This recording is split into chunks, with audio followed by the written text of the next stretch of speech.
Okay. But we're doing good, man. Awesome to have you on the show here. Come sit down Awesome and day talk on the with us. show. Thanks for having me, gentlemen. I've got some show and tell items here I would like to show you before we start. Oh, okay. Check this I'm just out. going to lean into my monitor here. What are we looking at? Oh, we're looking at a katana. Okay, very groovy. This is a World War II katana, a non-commissioned officer sword that was actually used on the battlefield. My grandfather gave it to me. I see. Look at the patina on that thing. Do you oil it? Pretty much, I don't do anything to it other than keep it put up because it's already got so much rust. I don't want to clean it or anything. You know? Okay. But it's made of, the hilt is aluminum.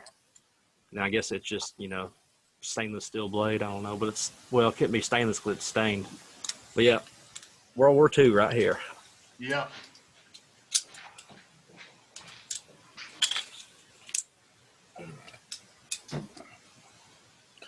So, Ryan, is when we start the part where we actually we're filming it now, but we're probably not going to use this part right yet.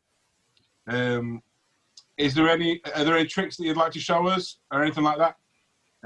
Because I can segue into that. Sure. If you guys would like to see something, I just sort of slide you closer to me. All right. I guess that would be talking mode. I'm a bit closer to you guys. I slide you back, and then you can see the mat if you want to see some magic. Excellent.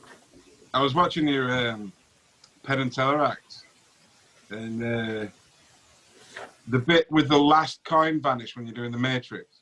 The bit with the last coin vanish. You fooled me really badly the first couple of times I watched it. I was like, where does it go though? Glad to hear it. Yes. So well put together, that routine. I have a couple questions before we get started. On your YouTube channel, it seems like you're always presenting to like people that you work with.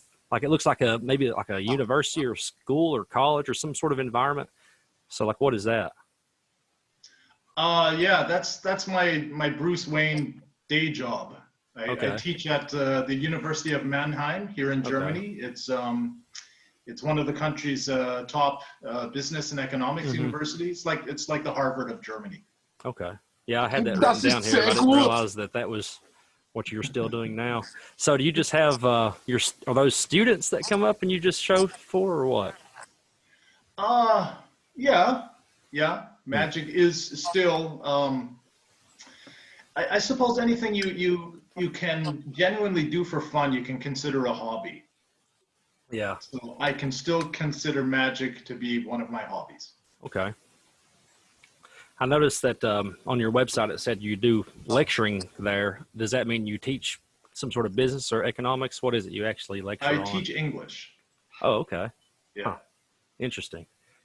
So you're born in Canada, so you're Canadian, been living in Germany for about 19 years, correct? 20 years. Before we start asking him questions, we'll do the intro, yeah? Well, I'm just. Oh, okay. Yeah. No, this is just, I want to make sure I have points correct. I'm sure people at home would like to know that he's been living in Germany for 19 years. Yeah, I mean, that's I've got the list here. Is that about right? 19 years. You said 20 years. 20. I've been here 20 years now. Okay. See, the guy that does all my research is really fucking shocking at his job. What can you do when you live in a shoe? Yeah. Is there anything that you want us to mention or bring out during the interview? No, I'm easy. I'm easy. I'll just talk to you guys. All right. Yeah. Awesome. There we go. I think that looks to me like a comfortable talking distance. Okay. I'm ready whenever you guys are. How's that? Yeah, that's talking distance. I slide you guys back, and then we got magic distance. Nice. All right. Where's the screen end? Are we centered?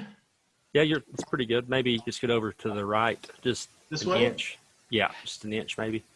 There you. Oh, now it's off center. That perfect. Hold what you got. All right. Good. All right, Dan, are you wanting to do the intro now? Yeah. Oh, just so before we begin, just so you know, I'm recording myself, Okay. but nobody can see you. I'm recording myself speaking to Alex Johnson and Dan the Man in a U.S.-British interview for Conversations with a Conjuror. Wow. Yeah. So I've been working on it. I can't get my hand to do the same. Yeah, he's too good at it. He's too good at that. He's been working on that. He's done some mirror work there. Yeah. Definitely done some work in the mirror there. Been practicing martial arts since 9 years old, so lots of practice. Welcome to Conversation with a Conjurer. I'm Dan Rivington. This is Alex Johnson, and today we're speaking to Ryan Hayashi. Thanks for coming to speak to us, Ryan. Hi, guys. Thanks for having me on. It's an absolute pleasure to have you on. We're both big fans, and for me, the first time I was exposed to your work was when you were on Penn and Teller, doing Foolos, doing the most epic monologue of all time. What was it like? How did you actually get into doing that? Did someone get in touch with you, or did you get in touch with the show, or how did you get on the show? Somebody got in touch with me. And was that due to the sword act that you were doing at the time? Had nothing to do with the sword act. The sword act was really only good for a meme on Britain's Got Talent, Germany's Got Talent, Czechoslovakia's Got Talent, a few other shows in the decade from 2008 to 2018. Oh, because you're British, damn the man, it actually made 2016? Tonight on the London Palladium. I haven't seen that Joe one. Pasquale was my vegetable victim, and yeah, it's just a ridiculous, silly, sort of kind of scary, but more or less comedy act that nobody can take too seriously. So I'm glad I finally get to show some magic instead of just stupid martial arts stunts that nobody should do. How did you practice that before you used a live person, or did you always have someone sitting there? Yeah, well, there's a backstory to that. You guys want to hear it? Sure, yeah. Okay, you said no limit to the talks. Okay. For those viewers who are not familiar with the act, if you just enter Ryan Hayashi or Samurai Hayashi, Britain's Got Talent, or pretty much just Samurai Ryan Hayashi, I basically tape vegetables to one of my assistants' heads, have them hold a cucumber between their teeth, and cut up vegetation around their head without killing them, blindfolded with a samurai sword. I did it as a Guinness World Record. That act made it to 30 plus television shows in 12 countries, and it was just silly. I did that same thing for a decade, although I had been pitching my magic and telling everyone who would listen how good I was at magic. It was just demo, like a stockpile of demo video footage. But I can kind of understand because my own brother, worked for a couple of decades in television production in Canada. And I understand that they're dealing with limited budget, limited time frame, limited attention span, limited creativity. Whatever shows up quick on their Google search, they're going to call a whole bunch of guys and see if a couple of them work out. So I understand where it came from. That's why I'm so proud to finally be recognized by guys like you as a guy who does magic. When the samurai thing aired, beginning back in I guess the world really saw it in 2010 on Britain's Got Talent. I got a call from my first ever girlfriend in high school, who I dated when she was 16 and I was 18, and she said, "I can't believe you're still doing the same silly stuff." And I said, "What? When in the world did you ever see me do anything remotely like that? I invented that in Europe." And she said, "Oh, no. Remember, you were 18, and to amuse yourself, you would cut up cardboard boxes in your backyard, or whatever, like bottles, packaging with your samurai sword just to amuse yourself," which I did. And the memories came back and said, "Oh yeah, that's right." And then you, to amuse yourself one day, took a playing card, told me to stand really still and hold it between my teeth while you tried to generate enough momentum to cut through it. essentially risking my life and my health. And it took me a couple of weeks to forgive you for that. And I forgot about it, but it's kind of funny. So I said, oh yeah, I vaguely remember that. And then a university buddy of mine wrote a similar comment. He wrote, hey Ryan, good to see you're still doing your thing. And I wrote him back. I said, hey buddy, how you doing? It's been 20 years. What thing? How could you ever have seen that anywhere? He said, think back to our university karate club in Canada in September. You used to take people's scarves, blindfold yourself, hand them a kit like a steak knife, turn your back on them and tell them to attack you, just so that you would put on this mind-blowing demo with takedowns and SWAT and impossible moves. So it was essentially like a mentalist presentation. And he said it kind of looks like the same thing. So it was a long time in development.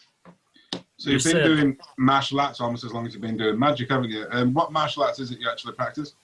My main style is Shotokan Karate. Awesome. I actually did that for a little while. I think about 2 years. I got to about yellow belt or something. Nothing major. Have you ever, other than sort of the sword act, have you ever incorporated anything martial arts related into your magic? No. No. Separate world. And I don't even consider the sword act a magic act. So I don't believe I've ever actually incorporated the martial arts into the magic. You said that it took her 2 weeks to forgive you for that. I'm assuming that you didn't kill her. No. She wasn't injured or disfigured or anything. She just thought that was just being irresponsible, which I guess it was. You only live once, right? So let me ask you about techniques that you could offer for anyone watching for developing discipline, whether that's morning routines and ways and techniques that you use to balance, as you said, your hobbies from your professional life.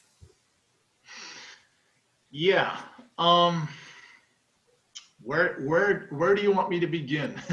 Well, I guess let's begin with your morning routine. Like, do you wake up every morning at 4 o'clock to practice this thing that you want? Or? Up until, what is it, like 5 months ago now? Before the Corona lockdown, I was a very regular person who tended to go to sleep every night around 11 p.m., sleep for a steady 8 hours every night, and get up at 7 in the morning. So, yeah. I was one of those humans who had a very regular wake up, eat, go to sleep, go to work, go to train, everything schedule, which recent research has shown that is actually important for people to keep their sanity. Mm-hmm. It's this loss of, before the coronavirus, there's the fact that you could watch any episode, any series you want, when you wanted it, that people no longer ate, started work, went to sleep at regular times. That seems to be having its toll on people. So, what is the samurai success strategies? The samurai success strategies. Yeah, I've got it right here. I got it right next to me. Here it is, gentlemen. This is the handwritten manuscript. I joke you not. I have an offer from a professor at NYU, New York University, to be the co-author of this because he can sort of better accumulate my thoughts. This is just handwritten in brush and ink. Yeah. So the samurai success strategies. This has been a long time coming because I've been hearing, I'm now 47, so nearing 50, and I've been hearing for decades now that my attitude, my approach is really like somebody who stepped forward in time through a time machine. There is a reason for that. My dad, my father, was born in 1934, so he's now 85 years old, turning 86 on his next birthday, and still goes to work every day at his own business because he wants to. And we had an old-fashioned, old school Asian type relationship where dad said, and me as the oldest son, I just did.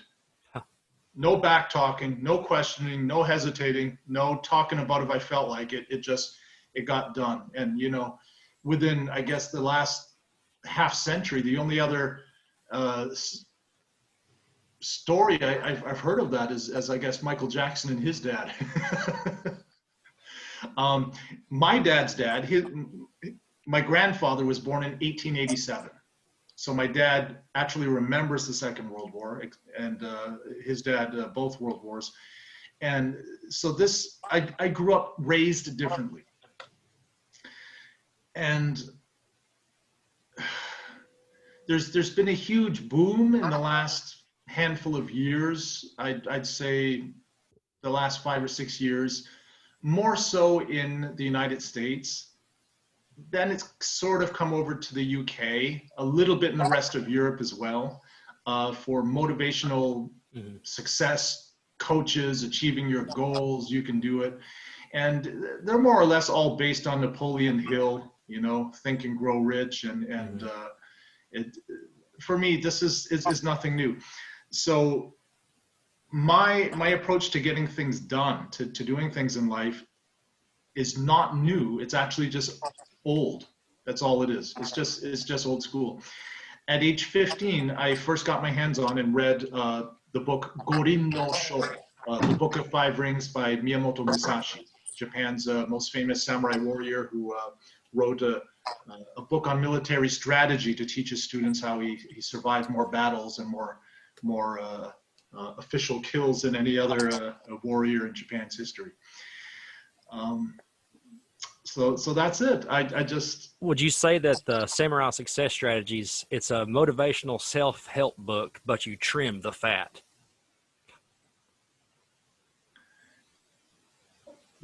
Whoa. A self-help book. I don't even know how to define that. In the last, 3-4 years, Jordan Peterson from University of Toronto has gotten super popular online. He has his 12 rules for life, antidote to chaos. My son John bought the book. It's sitting on the living room table. I haven't gotten around to reading it yet, although I think I've heard it more or less in spoken form on YouTube. Yeah, tidy your room. Oh, yeah, clean up your room. I don't know. I guess I'm just biased. You know, I hear, I remember from the 80s, 35 years ago now, Tony Robbins just kind of saying the same stuff. I remember, a decade ago now, the secret passed down through generations of whatever, the power behind all thrones, the Illuminati, the Egyptians, the Romans, the European royalty. And is it self-help? I guess so, because self-help is any advice that will help people just sort of get them wired to move forward and make things happen. How soon or how far out do you think it's going to be before it's published? I really want to finish writing this on my end before the last day of this year, 2020. Would it be too much to ask for a small little snippet of it? Oh, sure. Okay.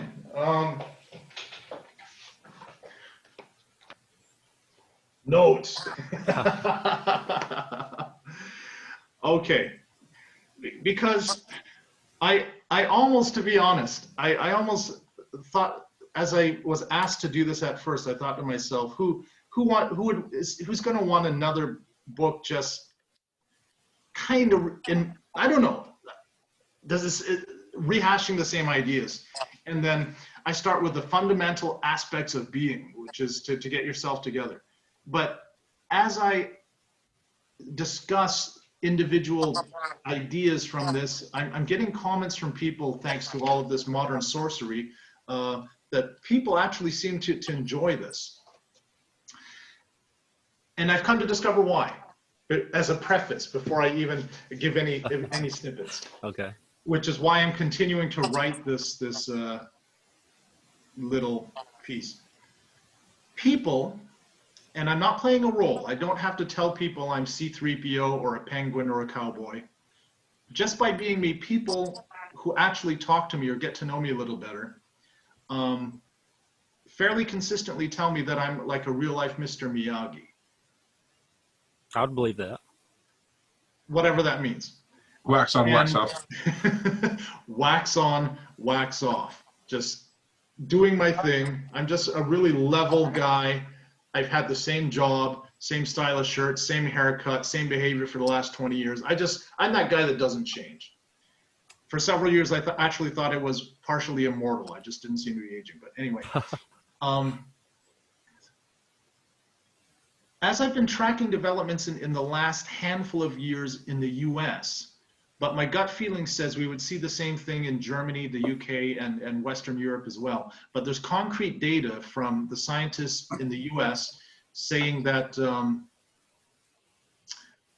now the coronavirus has thrown everything off kilter. So I don't know what's going on now, but for the last 3-4 years, I've been hearing that the younger generation of males in the US, up until it was mid-30s, 35, 36, had increasing rates of depression, alcoholism, drug abuse, loneliness, suicide, living at home in their mom's basement till well past 30, you know, not being able to keep a job, not wanting to keep a job, not wanting to look for a job, not wanting to do anything but play video games, and just rot away and hate society. And then I heard reports that the latest blood analysis shows that a lot of North American males are displaying the lowest ever recorded levels of testosterone in human history. So it's this vicious cycle of you are what you think, your biochemistry reflects what you do, and then it all just sort of came together when I got the chance to do Fool Us, and I really wanted to reach out with more than just a magic trick, with more than just a, you know, sort of a, I guess, a funny personality that people could have a good time with. I wanted in my own way to impart a little bit of hope, inspiration, and belief in human potential. This fundamental message of mine of believing in yourself and never giving up. And a few people at least have been asking about it. So I talk about mental well-being, physical well-being, and sense of self, which involves figuring out who you are, understanding who you want to be, taking a realistic look at your resources, your dreams, your abilities, and then setting up achievable goals and taking concrete steps to make them happen. Epic monologue voice. And then, because people have asked me this, I've just broken down to 10 basic skills to survive as a human being who communicates and interacts with other human beings. Then we get to the fun stuff. What I call the Sa, Mu, Ra, and E. Sa, Mu, Ra, E. Four concepts. It's catchy because it spells out samurai. Sa stands for S-A, serious attitude about what you want to achieve. Mu, M-U, mastery and understanding of your craft. Ra, the R-A, responsiveness and attention to changing trends. And the I, the initiative, which is just actually doing something. So the case study for the serious attitude, the Sa, I like to talk about people like Arnold Schwarzenegger, because we have photos of him at age 16, 17, and 18, and the dude was a beast. Just given that it was the 50s, he was literally one of the most incredible human specimens the European gene pool had ever created. And interviews with people who knew him before he moved to the States at age 20 say they all laughed at him. You know, he couldn't understand a word of English. He said, yeah, I'm going to America. I'm going to be a bodybuilding world champion. I'm going to be a millionaire. I'm going to be a movie star. And they said, all right, whatever you say, dude, we'll see you next month. Nobody believed in him. And then he made it systematically happen, making his first million before the movies just with real estate, going to business college, learning how to buy property, you know, do all the renovation work himself by hand with a couple of his bodybuilding buddies. And, you know, just, he's a living example of the American dream. And then MU, mastering and understanding of your craft. I'm speaking of this historical individual as an artist, would be Michael Jackson. You know, first #1 hit with 4 of his brothers at age 11 in 1969 when he was in the top 10 with the Beatles. And everybody who personally knew or worked with Michael Jackson, you know, the sound engineers in the recording studio, dancers for the concert shows, they consistently described this guy as obsessed. He just wanted levels and amounts of rehearsal that were superhuman, and he was not happy until the millisecond of every moment of his projects was exactly like he dreamed it. The responsiveness and attention to changing trends. Are any of you Sean Connery fans? Well, I happen to do a couple of impressions myself. Oh! Okay. I love to talk about Sean Connery because I'm a huge Sean Connery fan. I love his movies. And his last movie, unfortunately, was called The League of Extraordinary Gentlemen, which came out in the DVD era. I watched it it was probably 2006 or 7. And then he retired after that. And I was kind of sad about it because the movie was not the greatest piece of cinematography. Like the script made no sense. High budget, lots of computer animation. It had the vampire with the Invisible Man, with Dorian Gray, with a British jungle. I enjoyed it. Lip lads. It made no sense to me. I enjoyed it. I thought it was good. And Captain Nemo. Okay, but I remember watching the end of the DVD, and since then, years later, I found it again on YouTube. Sean Connery was interviewed, and he did not give these standard scripted answers like all that other actors. So why'd you decide to do this film? Oh, I've always admired this director, always wanted to work with them and loved it. Nah. This is I'm paraphrasing, but this is the answer he gave. So, Mr. Connery, why'd you choose to do this film? Well, a few years ago, my agent gave me a script for a story I just couldn't understand. Too complicated, a world in a world, and you're part of a machine.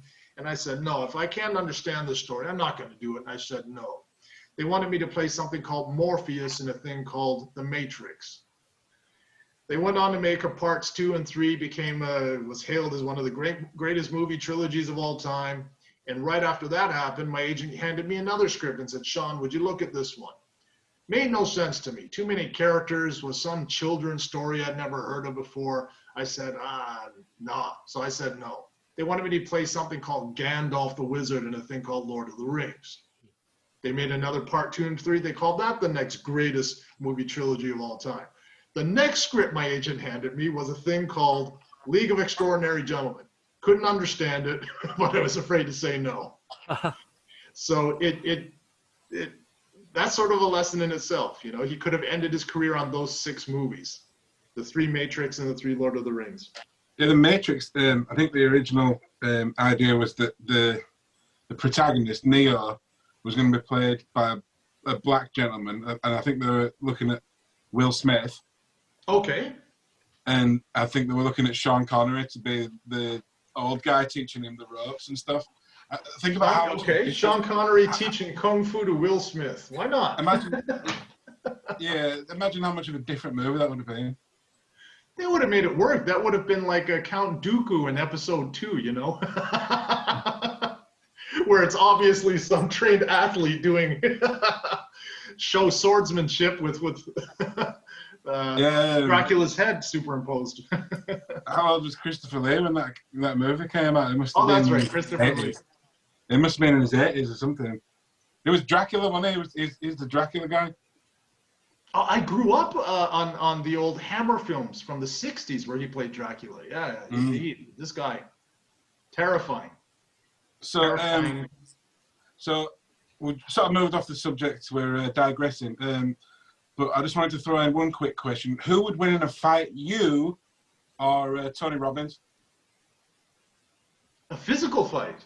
A combative situation. Yeah. Tony, it just wouldn't happen. No matter what situation you put us in, and I've never met the man in person, but from what I've seen of his work, he would say, big teeth smile. Now, Ryan, what I want you to do is I want you to think about why it is you're in this place. You keep doing the same thing again and again and expect different results. That's what we call insanity. So what I want you to do is just tell me what's the real root of why it is you want to punch me, and there would be no fight. There would be no fight. Fair dues. That's pretty good. So What are we up to now? Samurai. Have we got the E yet? Initiative. That's it. Initiative is Yeah, just samurai. doing something, taking action before others do. Now, you've got a day job, and that's quite unusual for someone who's done Penn and Teller and Britain's Got Talent and all these things. It's quite unusual that you should have a day job. You're English. Is it professor or? I'm not a professor. I'm a lecturer. I just teach you're an people English the lecturer. English Do you say Hanover University? In Mannheim. Mannheim. Oh, same Mannheim. thing. Yeah. Same thing. Yeah. Mannheim University. Yeah. So it says here you speak 45 different languages, and including you can speak to the people on the moon and Wales. Who says I can speak to people in Wales? That's a stretch. No, not people in Wales. Wales. You know, Wales. You know. Oh, I thought you said in Wales. So what languages do you speak? 6 languages. Which languages do you speak? In varying degrees of fluency. I grew up speaking English, so English would be my first best language. German the last 20 years. And French. I also spoke French when I was in Canada. So those would be my 3 first. Then having lived in Japan, I did speak Japanese at one point 20 years ago. I can still put together simple conversation. Dutch, I can still understand and converse in Dutch and Italian. It's just German with a Sean Connery accent. German with a Sean Connery accent? Yeah. You know, like how are you doing, guys? Oh, that's tough to try to do an actor impression with a language accent. I don't think I could manage that. What about Sean Connery saying she sells seashells on the seashore? Seashells. Well, you know, on the seashore. She sells seashells on the seashell. Junior, you call this archaeology. So, Ryan, what advice would you have for people out there that do not have a personality? And what exactly is developing influential charisma? That's hard to define. Yeah. Oh, man. Where do we begin there?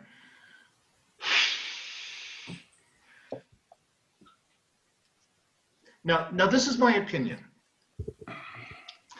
I think that most people believe that charisma is a trait that humans are either born with or not born with, like being born tall, short, with freckles, or with whatever, green hair. I don't think so. I think charisma, not fake charisma, which people can, like many other creatures in the animal world, we can smell, we can sense BS when people are like, hey bro, what's up? You know, I'm the man and you're awesome and I'll tell you why everything's awesome. It has to do with confidence, and confidence is a learned process. So I believe that confidence and charisma are learned skills. Yeah, that makes sense. Yeah, not like eye color, hair color, or being born with whatever, missing a kidney. I believe it's just a learned skill.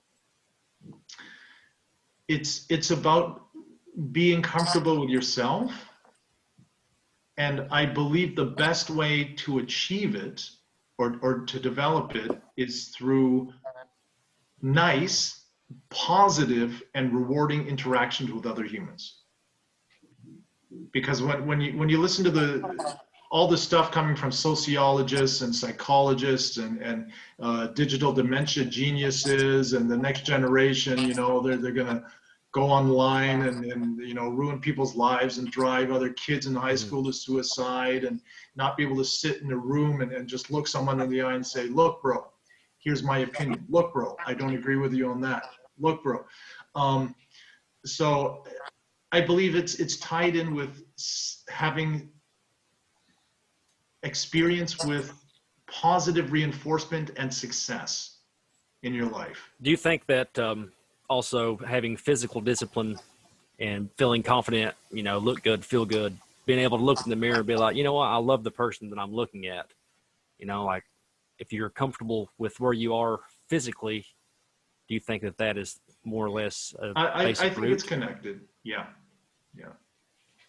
But there's also people out there that, are incredibly hilarious comedians, etc. that, maybe they do love themselves, so you never really do know if you're judging it from that opinion, that point of view.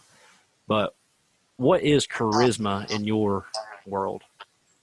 Is charisma like the ability to be able to go onto stage and speak to 600 people at once? Or is charisma just, in dealing with individual people? Or are you this charismatic, by yourself, like your internal dialogue? I ask the hard questions. Yeah. That's a really good question. Other people have asked me that as well. And I've Googled charisma and looked at how other people try to define it or explain it or even teach it. And it's you want to snip it? You want to snip it from the book? Sure. It'll It'll probably sound better than me just freestyling. Okay. What is charisma? I find this the most difficult skill to explain.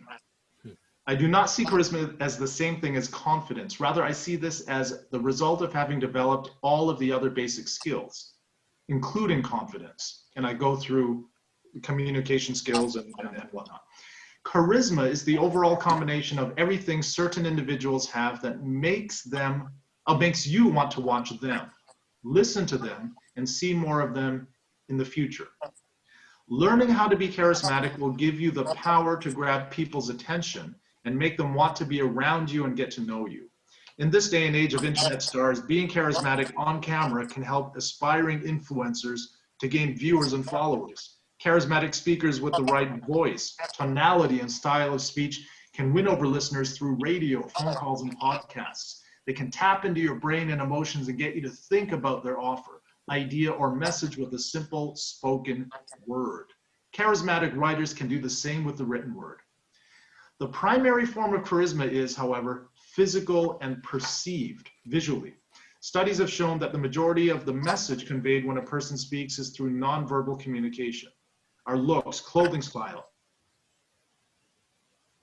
eyes, smile, gesture, and body language speak volumes.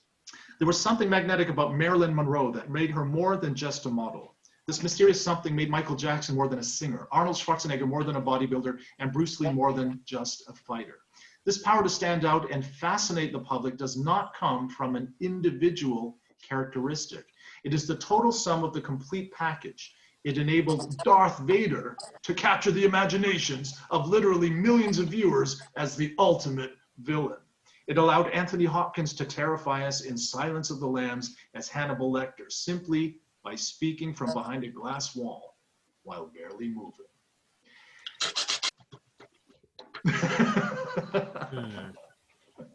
Very interesting. So charisma and confidence are related, but they're not the same in your view. No, I see charisma as the ability to capture and hold people's attention, that they want to see and listen to you, and essentially would want to hang out with you. Mm-hmm. That's what I see charisma as. I see confidence as having trust in your own abilities and judgment. Where do you think that authenticity ties into that? Because you mentioned on, being fake, like also how can you be charismatic while remaining, 100% perceived as genuine?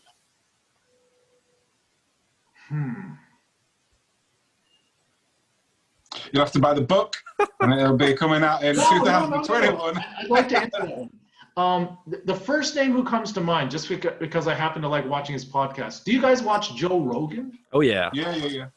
Big inspiration for this podcast. Shout out to Joe Rogan. Yeah. I've been turned on to a lot of comedy because I'm a really huge fan of comedy. Okay.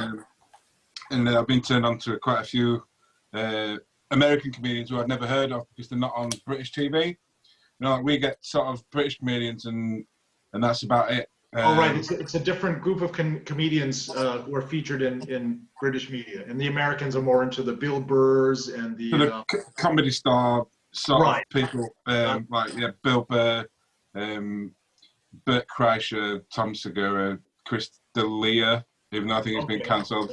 I think he's been cancelled. New names coming out all the time. So getting it back, authenticity. Authenticity. Well, I believe that a lot of viewers,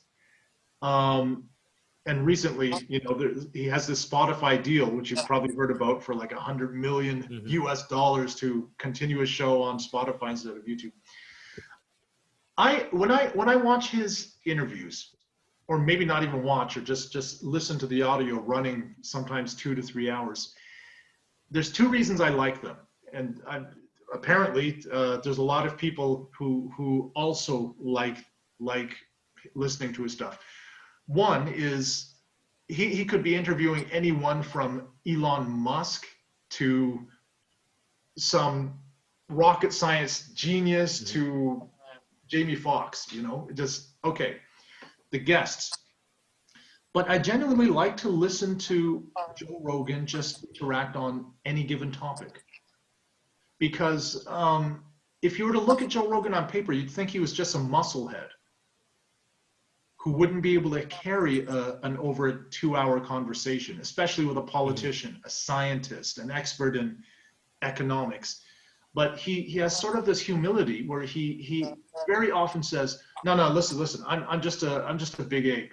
Do me a favor and explain to me why that is. And please put that in dummy terms so even a guy like me could understand. So he has this humility about him where he just says, listen, I'm just your average Joe guy.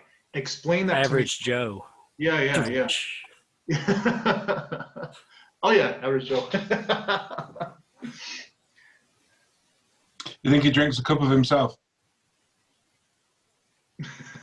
I mean, I think that one thing about Joe Rogan is I think that it has a lot to do with the martial arts. And Stuart Wilde said it in one of his books, you know, like developing a silent charisma, like a silent power that naturally comes with, you know, martial arts because you are exerting discipline and control over the physical self.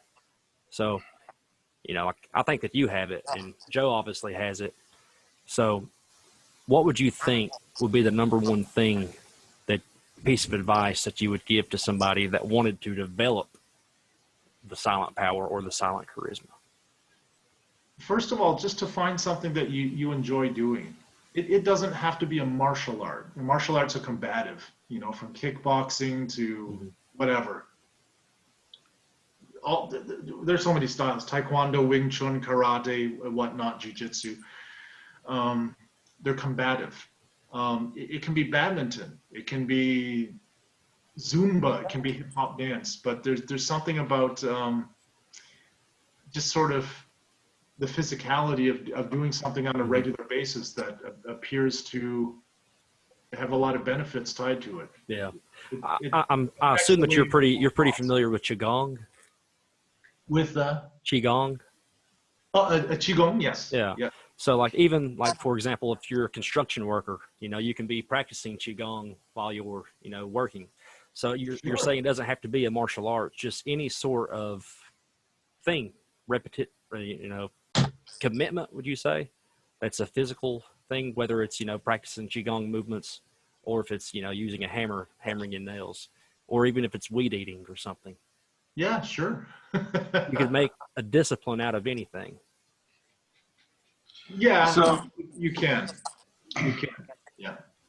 So what do you mean by Qigong? Is it like Tai Chi? Yeah, it's related to Tai Chi. It's sort of a meditative energy channeling in through movement. Yeah, like the guys on the. I've seen him on Joe Rogan when he's been watching him, and they go like, "Whoa!" And then like some guy like a few meters away, will just go, "Oh, the energy's hit me! The energy's hit me!" Well, the energy projection. The fake martial artists. Yeah. Do you believe those guys are hilarious, man? They're all over the world. Yeah, they do is a Kamehameha. They throw fireballs to people, and people just feel they need to play along, I guess. I guess They've power invested of so much suggestion. time, money, and effort into learning that system or belonging to that organization or group that Do you think like that kind of tie into like hypnosis or magic, mentalism? We'll have to start hypnotizing people. We'll have to start hypnotizing people and convincing everyone that we've got real magical powers that can throw balls of energy at people. Even if it is, like you said, fake, but if you somehow can get in their people's head to make them feel obligated to do something, then is it really fake? You know? That's an interesting question. Like whenever I was in Blackpool there this previous year, I was hanging out with Ryan Tricks and Mark, somebody I can't remember his name, and Mark came up to me and he took my hand and he put it down on the table, and he said, "You can only lift your hand up if you do so non-spontaneously." And I sat there and I thought about it, and I was like, my thought process was, at any moment, if I lift my hand, then it's spontaneous. And then everybody there was laughing, and he was like, "See, I told you so, that it's an effective technique, because it puts their mind into a mental thing to where they can't lift their hand until they realize, you know, it's like a, I don't know if you call it I don't know if you call it hypnosis or what, but if you count it to 5 and then you said I'm gonna raise my hand at 5, then it won't be spontaneous, would it? Right. But you know, it's like under any normal circumstance, you wouldn't say put your hand there and don't pick it up. If you do that, Was it Mark Calabrese? No, it was the other Mark. I can't remember. He was the bald Mark. He ended up buying everybody's food at Pizza Hut, but I asked Pete about it, but I don't remember what his name was. But anyway, getting back on and on and on, the power of suggestion. So if I Kamehameha you and you choose to fall down, how does that work? You know, is it real? Is it just the power of suggestion? I don't know. I've never been hit by a fireball myself, so I don't know what it feels like. What about who knows? Maybe if you were to actually throw a fireball at me, and I wanted to throw one back at you that would hopefully make you fall down. If I were to like fall down so convincingly that you actually thought you threw one at me, and then were to throw one back, do you believe in energy work, as far as, you know, that you're going controlling your body, your breathing and everything? But what about like the more esoteric, you know, side of energy? Maybe not like, you know, shooting fireballs out of your hands, but I only believe in one form of, I guess, what some people would label esoteric metachlorians. That's Star Wars, isn't it? Yes, yeah, it is. That's pretty good. I thought he was talking about Scientology. No, like no, metachlorians is like the people that have the force. It's dependent on how many metachlorians they have. So it's like a scientific way to describe the hocus pocus or whatever. You know, I was watching the original trilogy a couple of days ago. From the prequel trilogy, episodes 1, 2, and 3. They never. I didn't watch those ones. Yeah. The whole mythology of metachlorians went the way of Jar Jar Binks. I bet he's full of them. He must be full of metachlorians, that guy. Yeah, I guess so, yeah. He's full of something. So that was my nerd reference way to answer your question. Do I believe in the esoteric or what we can't explain? No. Yeah, I get it now. Use the force. So you've interviewed Penn and Teller yourself for your YouTube channel? I did. I was fortunate enough to actually, well, I sat with them and I asked them kindly if they would just interview me for a change, because everybody interviews them. Instead, I wanted them to ask me the questions and interview me and find out who I was. So now, how does it feel to have moved up and come on Conversations with Conjuror? It's awesome, mate. You finally made it in life. Yeah, you finally made it. Well, Congratulations. I'm loving your accent, because you remind me, and I mean this in a loving way, because it's one of my favorite movie characters. You remind me a lot of Forrest Gump. Mama always said life was like a box of chocolates. And Dan the Man, whereabouts is Leeds? Is that up going towards Manchester, Blackpool, Liverpool? Where oh God, not. Yeah, it's in the north. It's in the largest county, which is called Yorkshire. It's in the north. This is so, why he reminds me of Jon Snow. Yeah, I think Daniel Madison talks like Jon Snow. When now this is the Madison Pass. Watch as it just like Jon Snow. Watch his videos and you'll know what I'm talking about. I don't even know the name you just referenced. Who is Daniel Madison? Who's Daniel Madison? Is a fantastic card guy. Oh, okay. I learned quite a few things from him. He worked with Illusionist for a while, you know, the Magic Company Illusionist, and I learned quite a few good things from him. He's got a great project called The Advocate, which is Index. Anyway, I digress. So, Leeds is 70. I think it's about 100 kilometers from Manchester. And then, okay.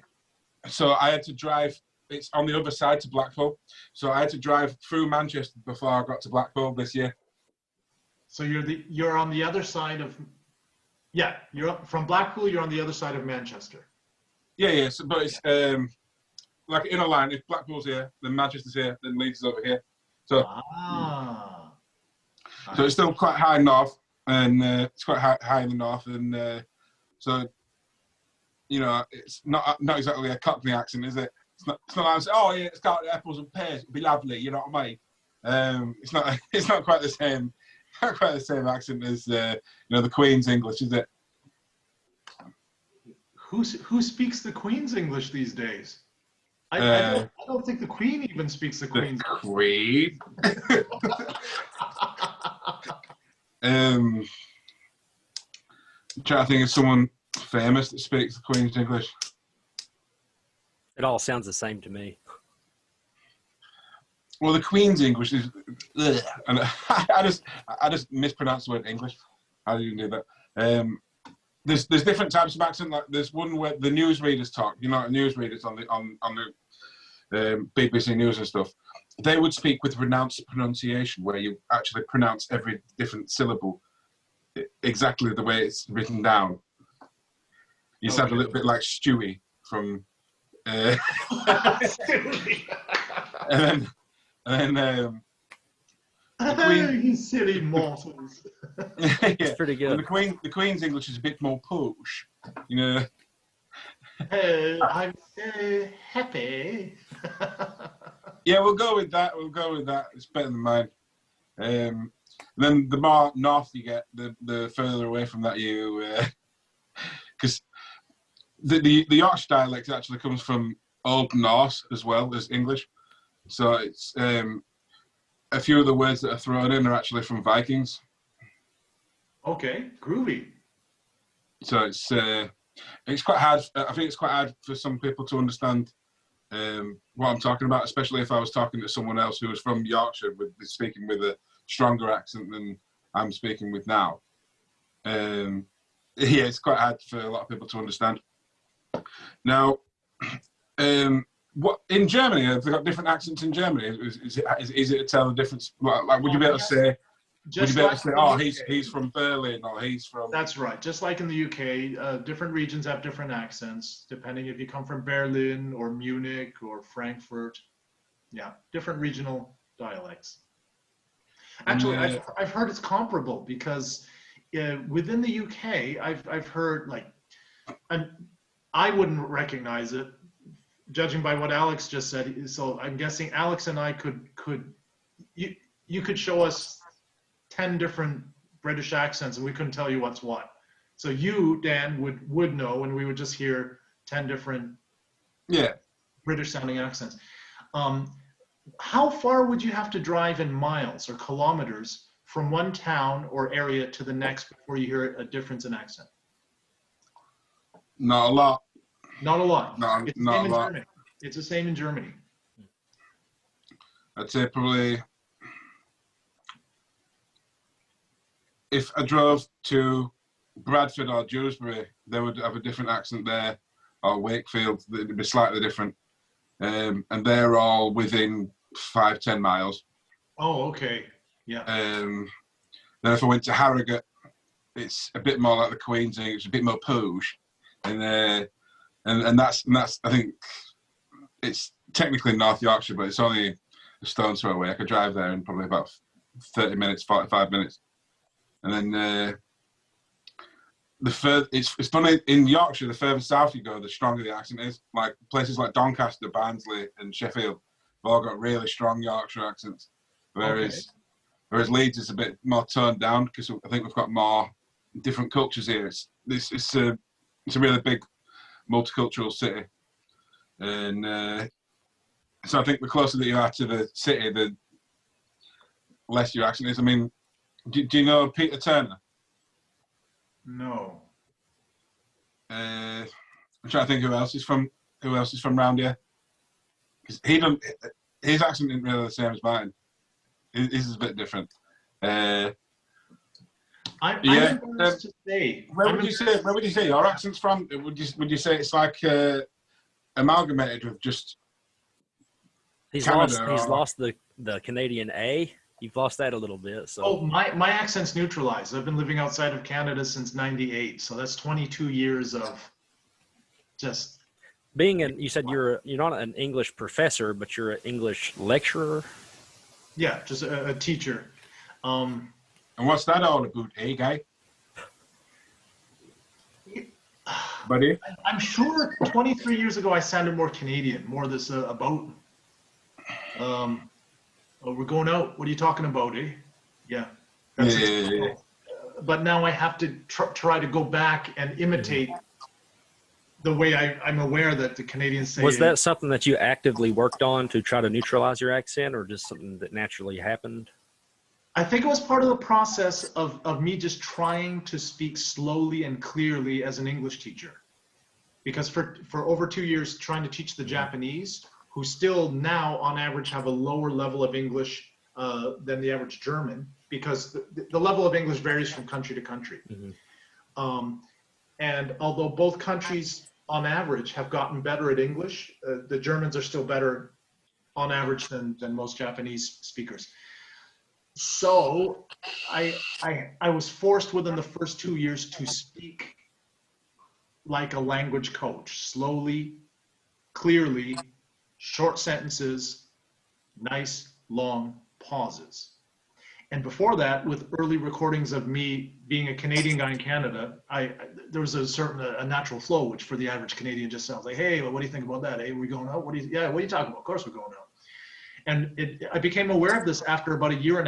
I called my brother in Canada, and I wasn't aware that I was using my work voice. I said, hey, bro, how are you? What's up? He said, what's wrong with you, man? Are you stoned? Sorry, man. Work. It's an artificial way of speaking. Did you originally start teaching as an EFL or ESL teacher in Japan? Yeah. Okay, so you worked in bushibans, like cram schools, as they call it in Taiwan? I worked for 2 years and 2 months in one of it was a franchise, one of the chains of English schools in Japan. Exactly. Okay. Wow. I taught English for 2 years in Taiwan. Oh, cool. Was it fun? I mean, it was great, but I still haven't lost my accent, but I've gotten better at it, you know. So you probably also went through this process of saying, hi, how are you? And like they would say, teacher, why do you say the or the? I would say the. And the other teacher says the. And then like, which one is correct? And I'm like, huh. And we never think about it. Yeah. You know, as native speakers, we just say whatever we say. I had that pointed out to me, you know, when I moved here to Germany. The Germans at work would say, hey Ryan, did you hear about the party last week? It was really nice. Did you go? I said, oh no, I didn't go to that one. How was it? Oh, it was crazy. You should have seen. Oh man, I should have went. Oh man, it was good. I should have went. Should have went. Is this the correct English, Ryan? Is it not? You know. And then I'd say, I don't know. I guess you're right. You know. And then the non-native speakers correct us because they think about it. Mm-hmm. Like the little small things can make a huge difference. Like I said, difference. It just it sounds so manufactured and rehearsed whenever I try to consciously I guess, be conscious of the way that I speak. But I guess that's a good thing to be aware of it, I suppose. So that way everybody can understand you and, you know, it's more effective communication, I guess. Now, you said it's like a false way of speaking. I've got sort of two ways of speaking. The way I'm speaking now and the way I'd speak to someone if I was in the pub or something, you know, like a friend. Mm-hmm. Is it different? Because you probably wouldn't understand what I was saying most of the time. I'm not sure how much of it you're understanding now.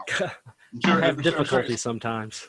Yeah. We've run into some problems on this podcast, you know, because interviewing people from different countries, different areas and stuff. Most people have English as their first language, if not all of them. But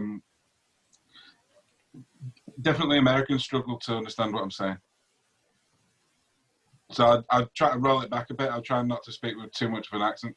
So it is a conscious effort. I believe I do understand you, Dan the Man. I've watched the series Outlander. Have you seen that? No, is that one where they go back in time? They go back in time to 200 years, to the 1700s in Scotland.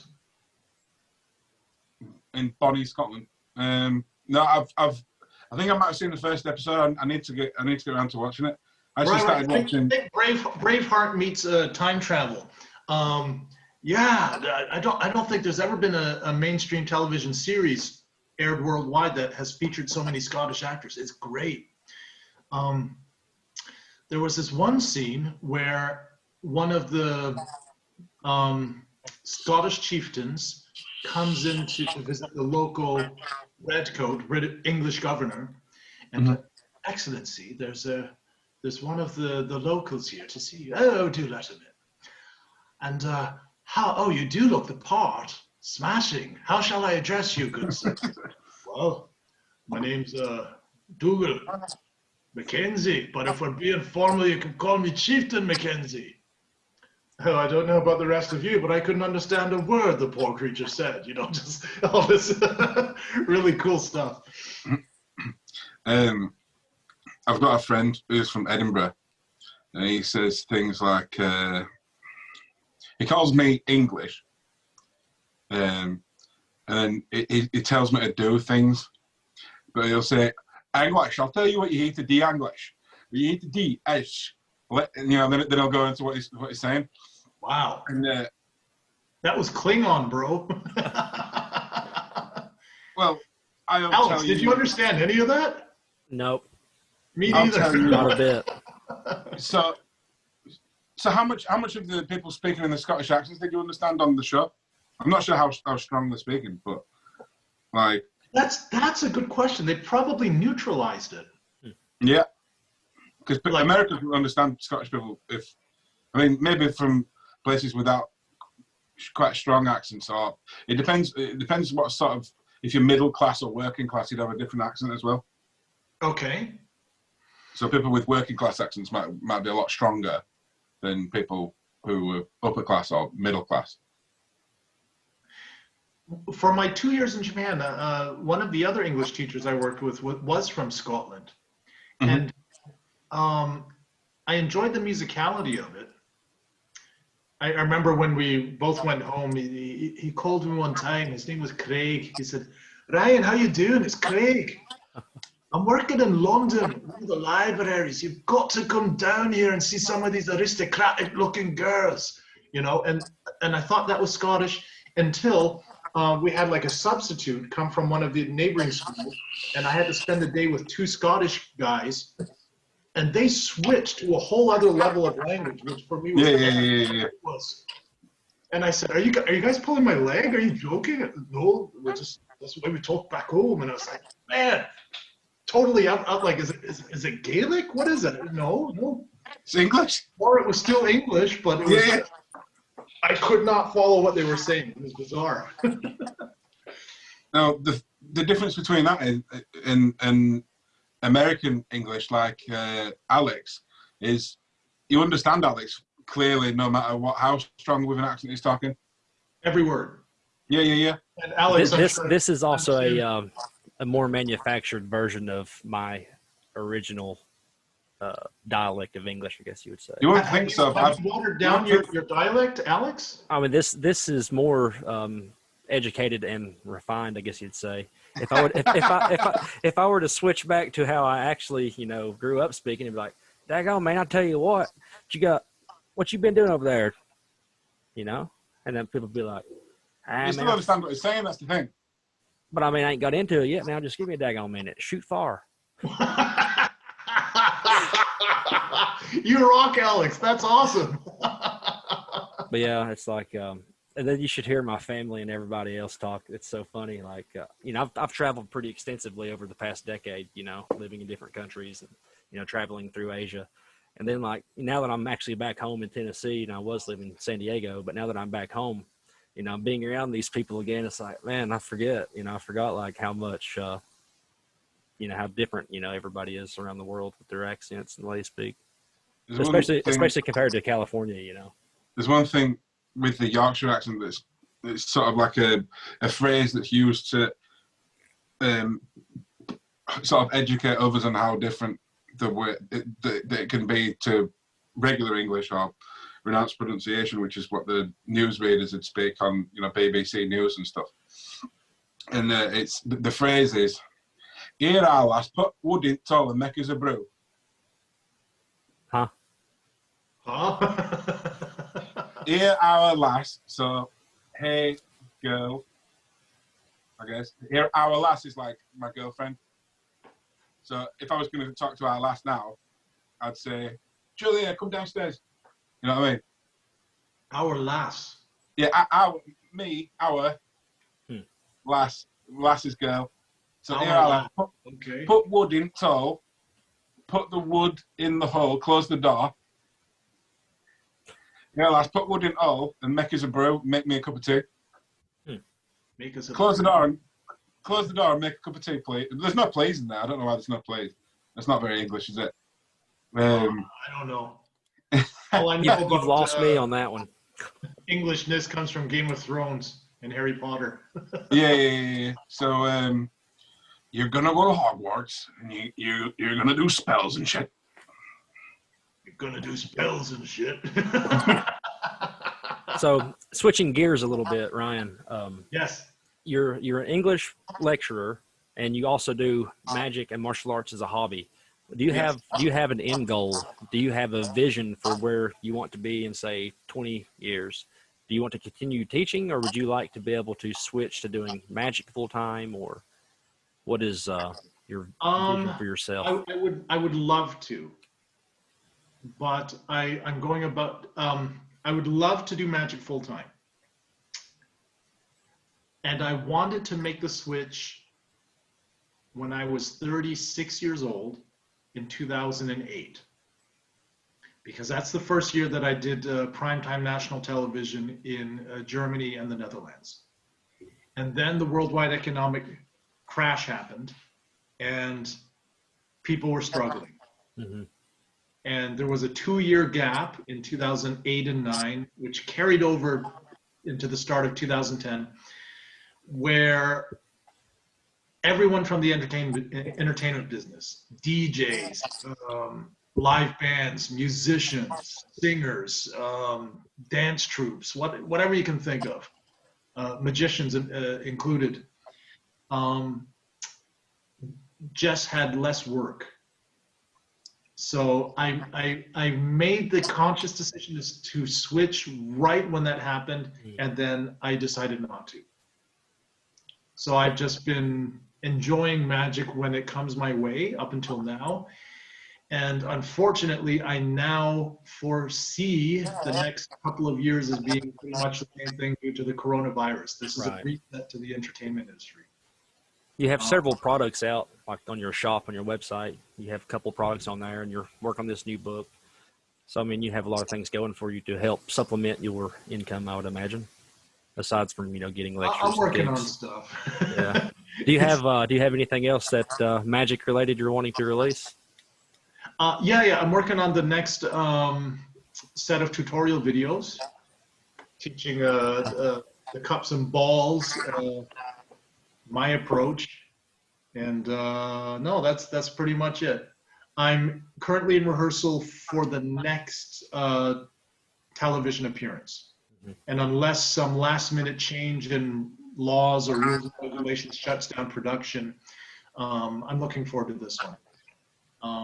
In just past April, during the lockdown, my appearance on Romania's Got Talent was aired, but it wasn't seen as nearly as many people as Hula. So currently, people know me as the epic monologue voice guy from Hula's. Yeah. You've been on Germany's Got Talent, Britain's Got Talent, Penn and Teller, Czechoslovakia's Got Talent, and also Romania's Got Talent. And because of the Corona lockdown, another country's Got Talent unfortunately got canceled. Unfortunate. How is it doing the Romania's Got Talent? It's actually a country that I've been to quite a few times. Oh, awesome.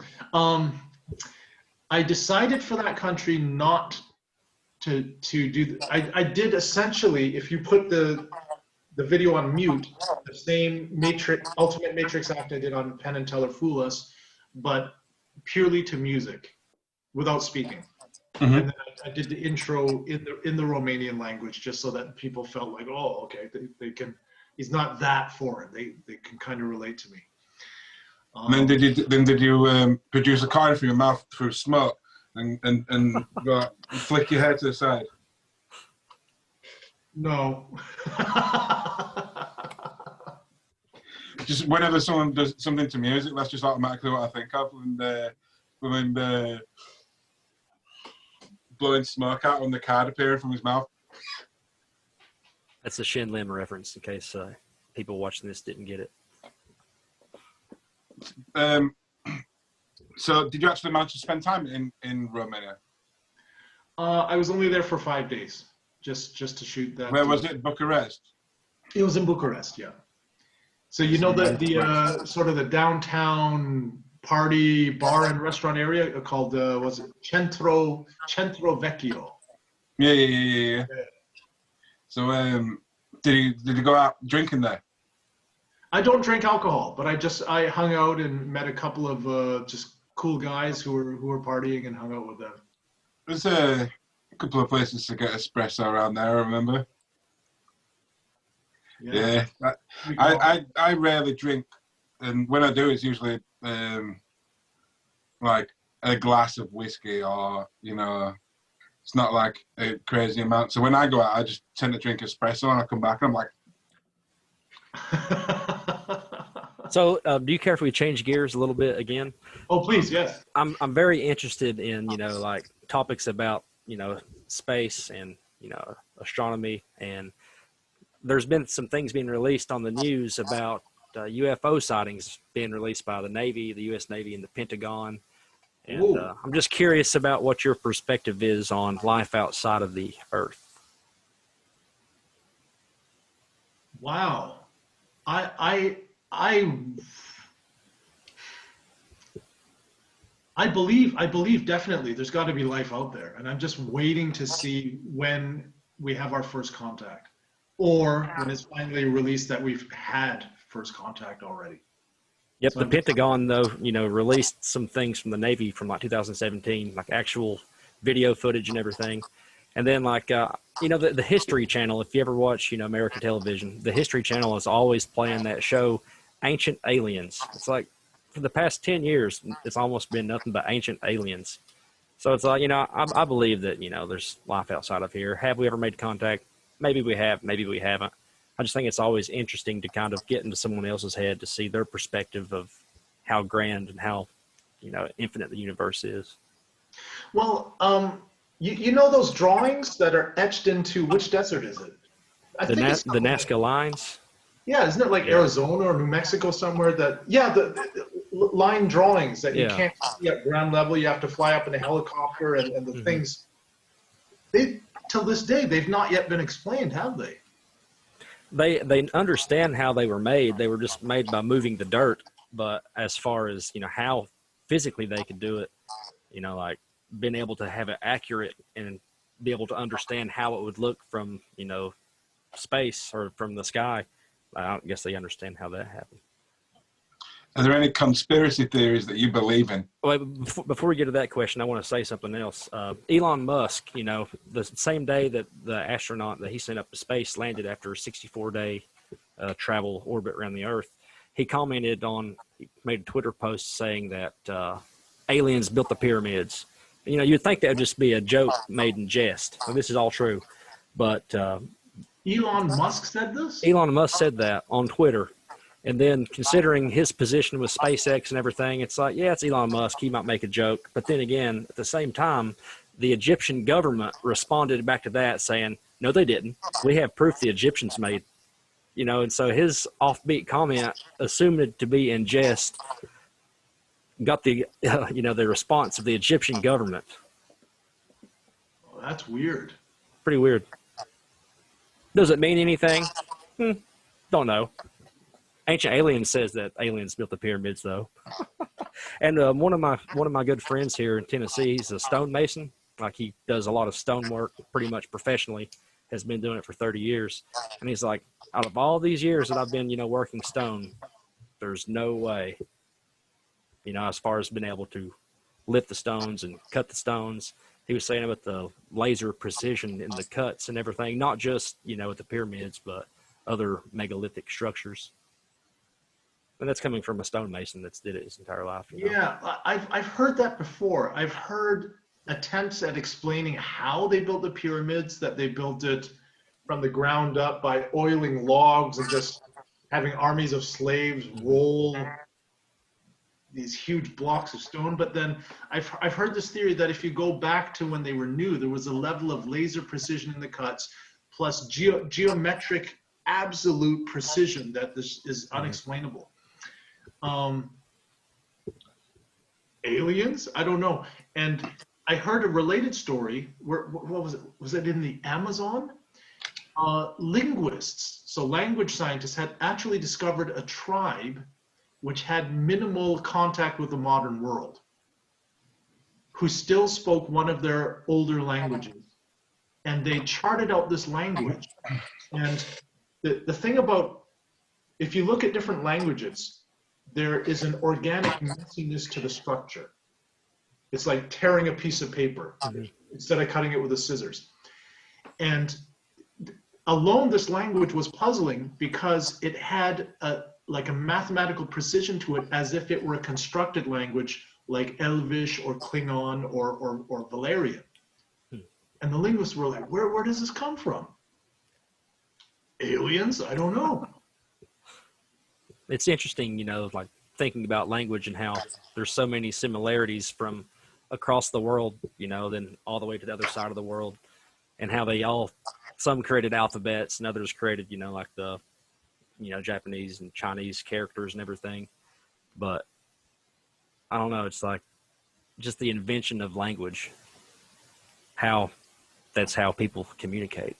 But animals, like dogs, they probably communicate in some way.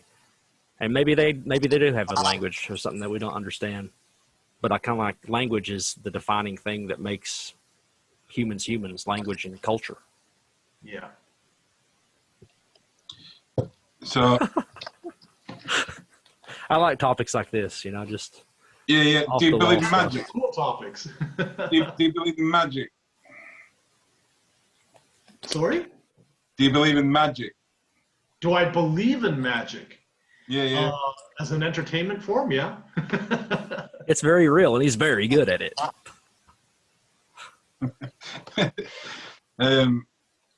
It's something that Alex asks every time, and usually gets different I responses. kind of hit on it a little bit earlier when I was asking if he believed in like the Qigong type, fireball stuff. I asked you before. Are there any conspiracy theories that you do believe in? Like, do you believe in the Yetis? Do you believe in the Loch Ness Monster? Do you believe in the Flat Earth? Hopefully not. Do you believe in, are there any conspiracy theories that you do believe in?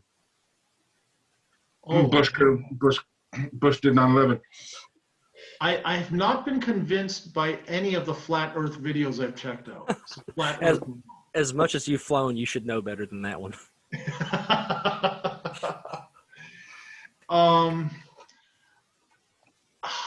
I'm not entirely sure what this COVID coronavirus is. Yep. And I find it interesting that we get so little information about what it actually is. It's 5G turning the frogs gay. It's a what? Dan is the king of inappropriate jokes. So, okay. So a lot of people were saying, because in Wuhan, where the coronavirus outbreak started, was one of the first places for 5G to come out, you know, for mobile phones, you know, the 4G, 5G, whatever. Okay. And some people have created a relation between those two things to think that 5G is causing the corona, which I'm not saying it's not. I'm not a scientist, but it doesn't really seem. I don't really get how a virus and mobile communications. I don't see where the link up is. But you know, like a lot of viruses, I don't know if you know this, and I can't really cite sources for this, but a lot of viruses actually came from outer space. But technically speaking, a virus is not considered a living thing. It's something completely, totally separate on its own. I thought it was a living organism. Nope, viruses are not living organisms because they self-replicate by hijacking DNA and shooting into, like, you know, the cells, and they're a hijacker. That's how they self-replicate. So viruses are not living things, according to science. Even though to me a virus is alive, but it doesn't meet the most basic. Face huggers. Yeah, it doesn't meet the criteria of being life. So crazy. A self-replicating machine like the Matrix. So that's one of the reasons why I like watching Joe Rogan, is when he talks to Alex Jones, who's where the frogs, something in the water turning the frogs gay. I don't know if you've ever heard that. It was one of the things that he said is that I think it's some chemical that they put in the water turned frogs gay. Fluoride.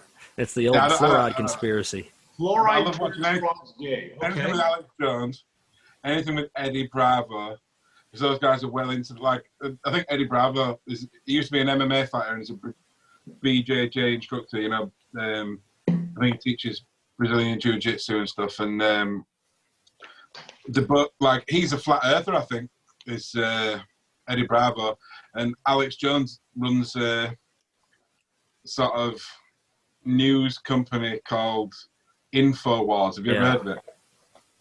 InfoWars. Yeah. Don't think I've watched it. Just watch Alex Jones, Joe Rogan, and it'll blow your mind. Okay. If you like anything to do with ancient aliens or conspiracies or anything, just trust me, it's awesome. So, I'm not sure how sane the guy is. I mean, he's obviously he's a character, you know, like he's a character. Yeah, he probably believes some of the stuff, but I think, you know, he's aware of his business and everything. But there's videos of him melting down and stuff, don't there? There's like videos of him starting screaming and saying, you know, I don't know. You just gotta watch it. But Ryan, what sort of conversations do you have with your colleagues and coworkers? Like, what sort of things do you talk about on, you know, a daily basis, or in the break room or whatever? Just for fun? What kind of stuff do I talk about? Yeah, you know, what types of things do you usually talk about? Oh, wow. Well, obviously, the majority of talks have been limited through, you know. I guess you're teaching online right now. Yeah, but before that, when the world was still normal, yeah, we could talk about whatever. Upcoming German national elections, the upcoming U.S. presidential elections, the state of the European Union. Yeah, I forget that you're in Germany, so the types of things would be pretty different than all the way over here across the pond, as they say. Well, it's funny. When I moved here, and I met a couple of other English teachers working in German who were British, we sort of discovered from each other how what you grow up with is sometimes just different from people in other parts of the world. For example, the Germans, they grew up, what was the actor's name? On the Bud Spencer movies in the 70s and 80s. Yeah, I'm not familiar. Ever heard of Bud Spencer? Nope. In the English-speaking world, neither have I. But it was a series, sort of like a Die Hard Bruce Willis action thing. And David then Hasselhoff. one British colleague made a reference because he saw me do a card trick or something. Oh, talking about magic, right? And then he brought up the name Paul Daniels. I'd never heard of Paul Daniels. Growing up in America. Never heard of him. Have you ever read it? Alex, you've never heard of Paul Daniels, right? Nope. And then he said, "Oh, you've got to be kidding me! You don't know Paul Daniels?" I said, "Sorry, I grew up in Canada, never heard of him," and it blew his mind. And then he said, "Okay, but you know Tommy Cooper, right? Tommy Cooper." I said, "Never heard of him." It's like Alex, thing, right? And it's like living in a different universe, parallel reality. These are legends of British TV magic. Yeah. Yeah. Tommy Cooper's like slapstick magic, where he's not really trying to do the effect, but he's trying to be like it's funnier that it goes wrong. And then Paul Daniels was one of the best, just one of the best. When it comes to the magic thing, Dan is kind of like the brains and the history buff of all the magic stuff. Okay. Yeah. Well, I've since looked them up, and I've since, when I became a member of the Magic Circle in London, I had the opportunity to meet Paul Daniels a couple of times before he passed away. Tommy Cooper was sort of like a Mr. Bean, just sort of a comedy figure that you couldn't take seriously, but he was funny. And then, Alex, have you ever heard of the singer Robbie Williams? Robbie Williams? Nope. It was from a boy band. Anyone in England would lose their minds to hear that the average American or Canadian has never even heard of Robbie Williams. Yeah, but I've not heard about a lot of stuff either. I am from Tennessee. Well, I think that the average North American has never heard of Robbie Williams because he was a British music star. Yeah, it was in a boy band called Take That. Never heard of that either. Yeah. There you go. It was in a boy band called Take That, and my godfather was the tour manager. Wow. Which is a pretty big deal if you live in this country. Wow. Yeah. I'm impressed. Wow. And then Paul Daniels, my grandmother was a friend. Groovy. and it's I think Paul Daniels was from Sheffield. I'm not sure. I think he's from Yorkshire. But yeah, so my grandma knew him and went out for dinner with him and stuff. So it's kind of interesting that you say those names. I've never met Tommy Cooper, but he was way before my time. Just like that. And so I wanted to ask you, and we could cut this out if you'd not wanted to talk about it. Okay. You mentioned to me before when we spoke on Facebook that you were working on a double act.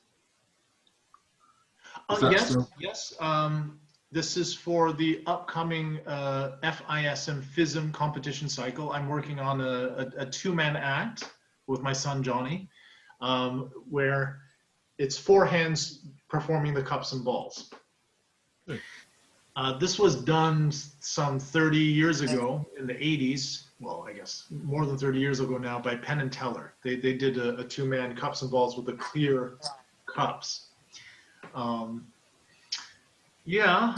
trying to tell a story with this. I'm trying to express the idea that magic, like all knowledge and values, can only live on as long as they are passed on to the next generation. Mm-hmm. It's a long line of tradition. How long has your son been learning? Training this particular act for the last 2 years, and in magic for about the last 3 or 4. Is it something he's got into in his teens? Yeah. And I suppose he couldn't have asked for a better dad in that respect. You know what I mean? Because obviously you knowing so much about magic. I've seen you do work with coins, but the stuff with cards as well is really good. you know, that I've seen you do. Have how because when he first started, he probably didn't have much of an idea of how magic worked. Where did you start with for pointing him in the right direction? I began by teaching him the classic Divernon and cups and balls. Mm-hmm. Yeah, when he must have been 13. Did he express interest, or did you kind of influence him, like you said your dad influenced you, or was it more of his choice? Yeah, he expressed an interest, and I said, fine. You want to learn rhythm and the basic hands-on timing? Learn this cups and balls step by step. This is your alphabet. Learn this first, and then we can go from there and see what kind of magic you like. Yeah, the Vernon routines, sort of like the holy grail of routines that you see pretty much when you see someone doing the cups and balls, it's almost always that routine, isn't it?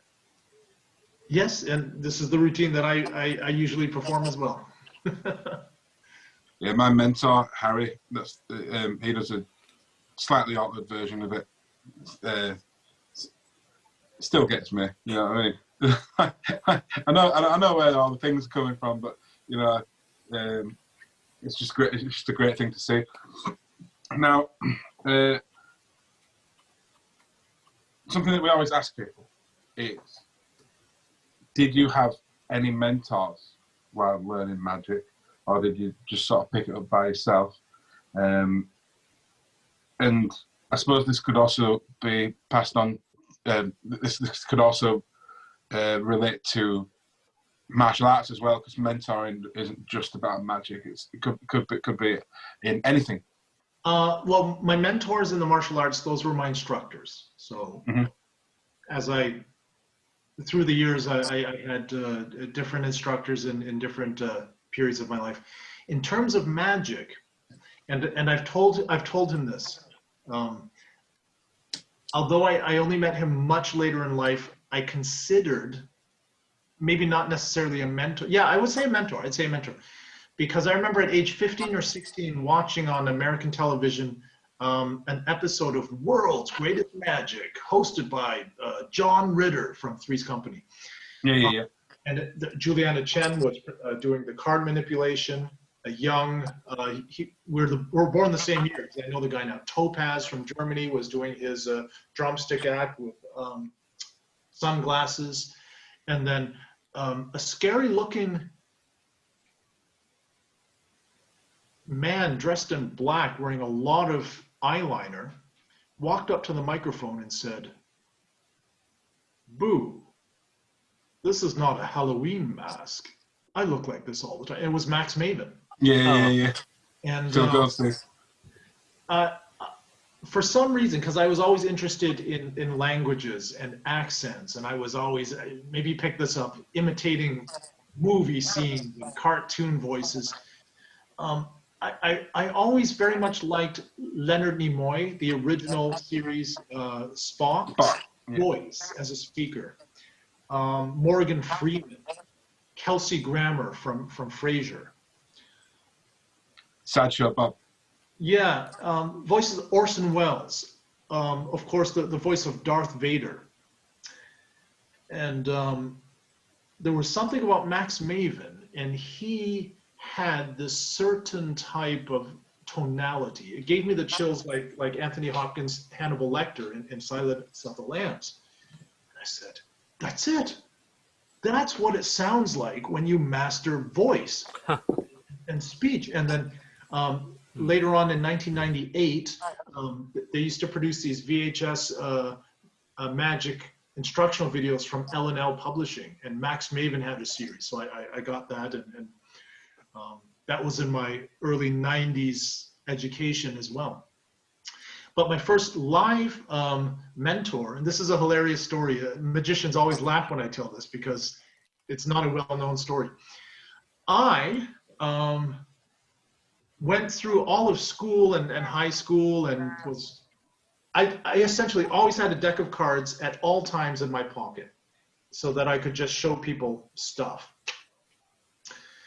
And I had never set foot into a magic club because I only learned from books and then from a few LNL instructional videotapes. And then in 1998, working at the language school in Tokyo, Japan, one of my female students, she said, "Oh, Ryan, oh, nice card trick. I am member of a magic club. Would you like to come?" And I said, "Yeah, whatever." "Okay," I ask, "maybe we invite you." And then she comes back next week. Oh, it's okay. We invite you. Come, our magic club. And I said, "Okay, nice, thanks." So I show up thinking I'm the man. Just because, you know, all through college, I was essentially the same guy you guys know now, is just sort of in your face, loud, obnoxious guy. I wanted to break through all the stereotypes because Asian guys, my generation, to some degree still today in North America, are seen as a little bit, you know, more reserved and quiet, low key. It's part of the culture, right? And so I show up, and they're polite. They greet me and welcome to club. And then you sort of saw the crowd just part, because within that club there were like 25, 30 members, and they just sort of parted. And there was one guy sitting in the middle, already at the table, and he looked about my age. Turns out he was 3 years younger, so I would have been 26. He was 23 at the time. And he didn't speak so much English. He just said, "Ah, are you magician?" I said, "Yeah, I'm Ryan from Canada. Hey, how you doing, man?" And he brings out a deck. He says, "Okay, show me." And so I sat down and I did my repertoire at the time, which was relatively weak. It was relying on glides and key cards, nothing advanced. And then he just looked at me like, "Ah, okay, my turn." And he took it and he just blew me away technically. The stuff I had never seen before. Turns out his name was Shoot Ogawa. And the stuff he did with cards and coins was just like, what? What? He said, "Ah, you like this? Okay, look, variation, watch, reverse, and just, what? I was like, what's happening to me? And then he said, "Ah, can you help me? You are an English teacher." I said, "Yeah, whatever you want, man. I want to go to a magic castle." And I thought he wanted to go there and perform for a week. I said, "Oh, you want to perform there?" No, I want to go live in the magic castle." That was his plan already at the time. He wanted to essentially move to LA, become a permanent fixture, live there, and just become a part, which he did. We left Japan at the same time. He went straight to LA, Magic Castle. I moved then to Germany. And he said, "Can you help me English lesson?" And I said, "Dude, I'll give you as many lessons as you want. Just coach me on some of the stuff you're doing." So we had a very good exchange for those 2 years, and he brought my technical level up. So he was my first stuff serious that guy does with coins is bananas as well, you know. Like I've had a few of his. I think I had one of his DVDs, and I've seen a lot of his stuff, you know, online. Now, I didn't catch the name. Who did you say? I want to write this down. Shoot Ogawa.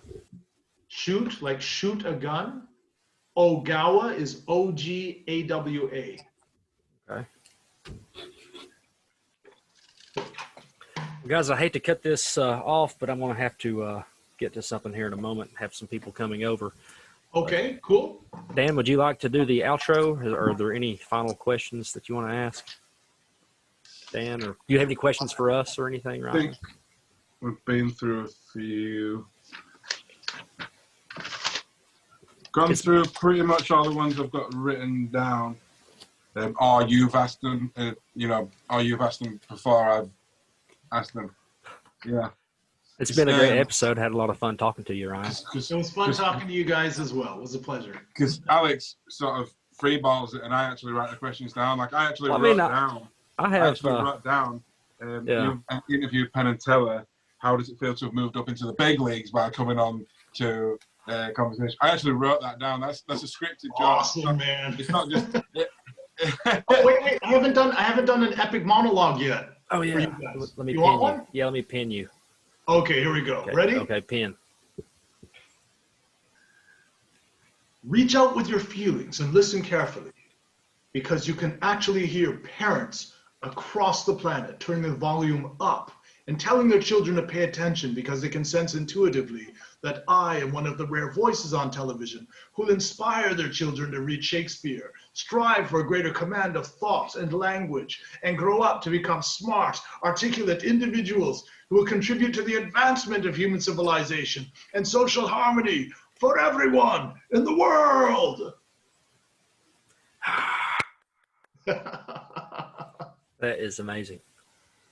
I wish I could do that. I've not mastered epic monologues yet or coin tricks. You want to see this in reverse? Yeah, All right. yeah. Here's an outro for you guys. All right, yeah. Give us a custom-made outro. I'm just trying to. There's that glimmer you want. The light catches it.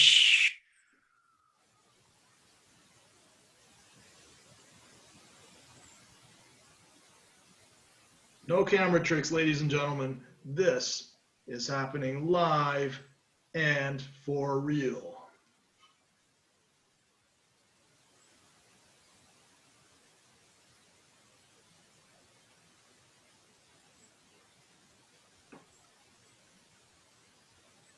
Incredible. I love that. That's so good. Very, that very last, good. That last bit I like the best with the hand movements and the. Nobody can get away with it because they look like a jackass. Yeah. And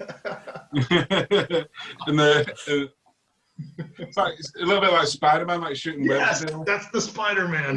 Yeah. That is great. So, thanks to everybody who's been watching at home. Thank you, Ryan, for coming along and speaking to us. Is there anywhere? Where would you like people to find your stuff? Would you like them to look for your YouTube? Yeah, I'm Ryan Hayashi on YouTube. My channel's called Ryan Hayashi. I'm ryanhayashi.com. I'm on Instagram as Ryan Hayashi. I'm on Facebook as Ryan Hayashi. So look for Ryan Hayashi. Yeah. It's been fantastic having you on. And as always, I'd love to catch up with you again later on. And I'm sure Alex would as well. It's been absolutely fantastic having you on. And thanks so much. Thanks for having me on, guys. I feel like a lot of the things that you said I can start to apply to my own life. So thank you for coming on the show. Unleash the samurai within. All right. Thank you.